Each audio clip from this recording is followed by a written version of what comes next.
欢迎来到新兴消息频道，请订阅频道，所以大家不要错过当天最热门的新闻。我们今天的时事通讯包括以下内容：开年赵丽颖炸场，央视收视破 2.6， 她到底有多拼？哎，你别说，这赵丽颖这回真是炸了场。先甩几个冷冰冰的数据给你听听。酷云单集峰值 2.63%， CVB 全剧均收视 1.794， 单日播放量峰值直接破3000万，这些是央视、CVB、酷云的数据，摆在那儿，礁石也得绕着走。更别提小城大事被广电总局列进今年首批重点版权保护名单，还真开了国家级研讨会，专家点评以小切口映照大时代，听着就有分量，不是那种网上随便说两句就完的。说人吧，赵丽颖演的李秋萍真有那味儿。方言原声，赤脚踩泥，暴雨里抱着水泥块护着，这不是打个样，是真碰伤了。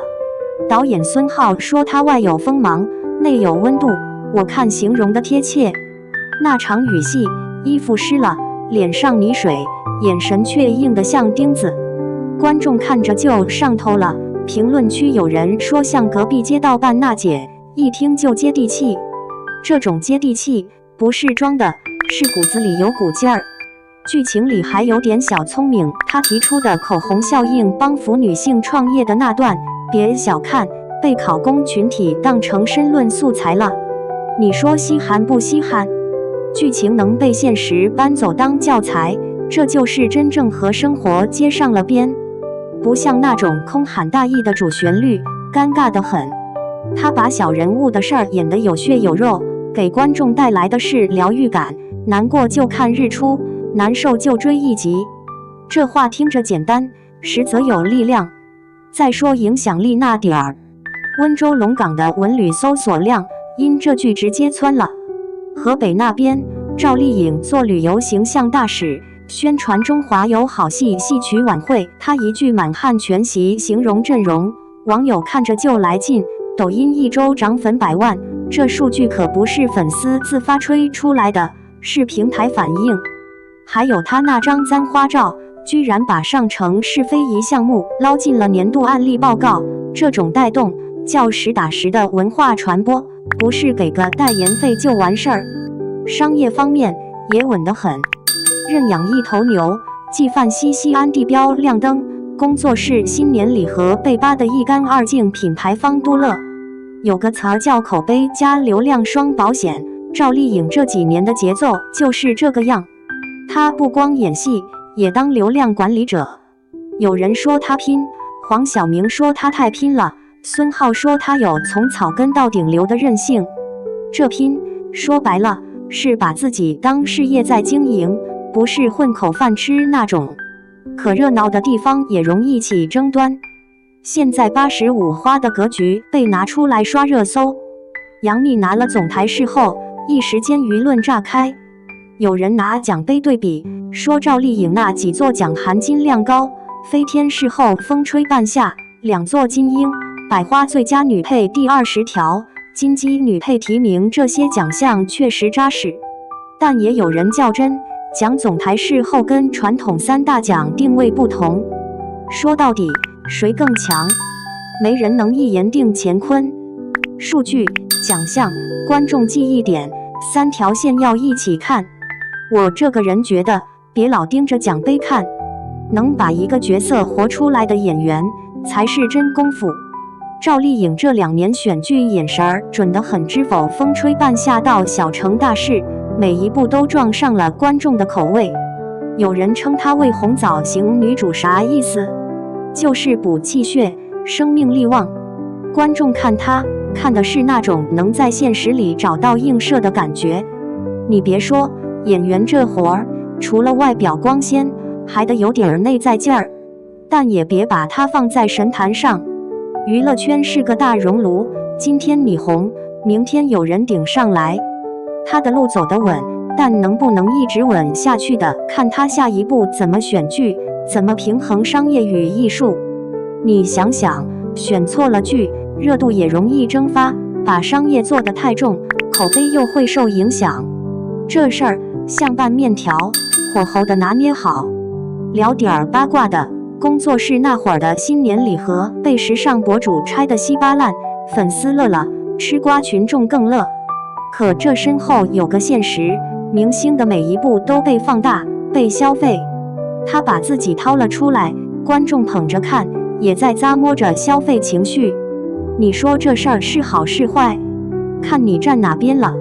有人觉得这是文化推广，有人觉得这是一场消费狂欢。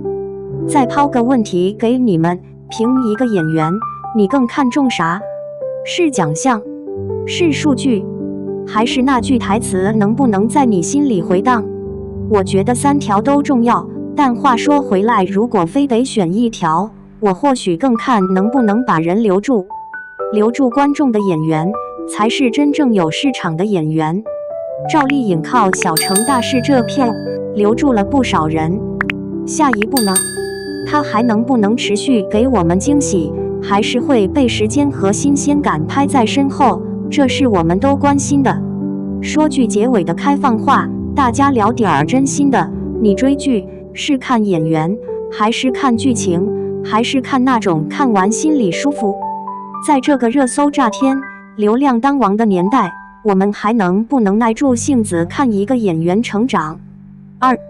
杀疯了！赵丽颖秋日大片美到辛巴上，米白针织套装封神，松弛感比秋日阳光还暖。谁懂啊？赵丽颖这组秋日大片直接把温柔焊在了镜头里，秋日凉风裹着软乎乎的光线，她一身米白针织套装站在其中，开衫搭内搭再配阔腿裤，简约却透着细腻质感，像从秋日童话里走出来的人。单手轻撩发丝时眼神漫不经心，双手插兜立在纯白背景前又透着随性。网友直呼这哪是拍大片，是把秋日的松弛感穿在了身上。想立刻把这套针织套装焊在衣柜里。这套造型的巧思全在不费力的精致里。米白色本就是秋日的温柔滤镜，不挑肤色，黄皮穿显白，白皮穿更衬气质。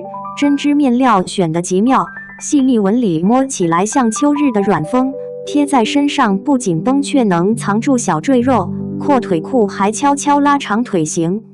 最绝的是光线运用柔和的光漫过针织表面，晕出淡淡的光泽，既不刺眼又能凸显质感，比那些浓妆艳抹、堆砌配饰的造型高级太多。有时尚博主说秋日穿搭的精髓就是软加暖，赵丽颖这套刚好踩中，普通人照搬都能赢。镜头下的她把松弛感演活了，不是硬凹的精致名媛风，而是像真的在享受秋日午后。坐在椅子上时身体微微放松，撩发丝的动作自然的像随手而为，眼神里藏着不慌不忙的惬意。立在背景前时身姿挺拔却不僵硬，肩膀轻轻打开，连呼吸都透着与秋日对话的从容。这种状态太戳人了，没有女明星的紧绷感，反而像隔壁姐姐在秋日里随手拍的照片，却比精心设计的大片更有温度。从小骨到如今的秋日缪斯，赵丽颖的气质蜕变藏着太多故事。早年间她演《花千骨》里的灵动小骨，眼神里满是娇俏，后来《知否》里的明兰，把聪慧坚韧刻进骨子里。风吹半夏里的许半夏，又靠敢闯敢拼打破固有印象。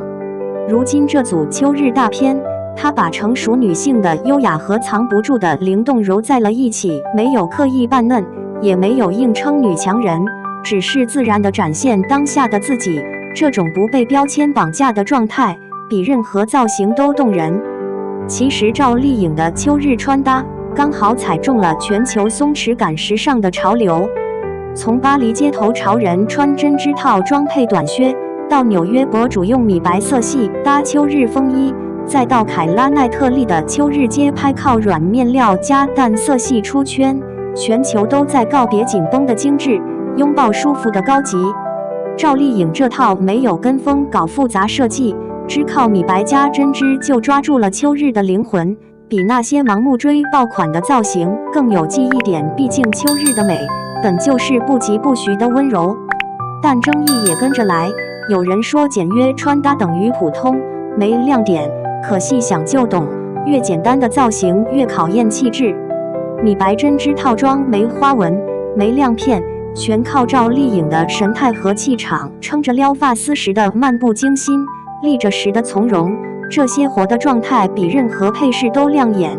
也有人觉得针织套装显臃肿，可她选的是微宽松款，上紧下松，内搭贴肤加阔腿裤，藏肉又显比例，微胖女生穿也好看。就像时尚评论说的，高级穿搭从不是堆得多，是选得对。对普通人来说，这套造型的可复制性才是真贴心。不用买大牌，普通品牌的米白针织套装就能搭出同款 feel。怕单调就加条细项链，或配双米色短靴，出门前10分钟就能搞定，不用早起折腾妆容。毕竟秋日的日子本就该舒服又好看。有粉丝晒出自己的模仿照，配文跟着颖宝穿米白针织，出门被同事问链接，秋日氛围感直接拉满。从荧幕上的角色到生活里的穿搭，赵丽颖一直用真实打动人心。她没把温柔演成傻白甜，也没把松弛变成邋遢，而是像秋日里的一缕暖光，既有成熟女性的优雅，又藏着小女生的灵动。这组秋日大片之所以火，不只是因为好看，更因为它戳中了大家对秋日美好的向往。一件软乎乎的针织衫，一阵不凉的风，一个不慌不忙的下午。留言告诉我，你心里的那把尺子到底是啥？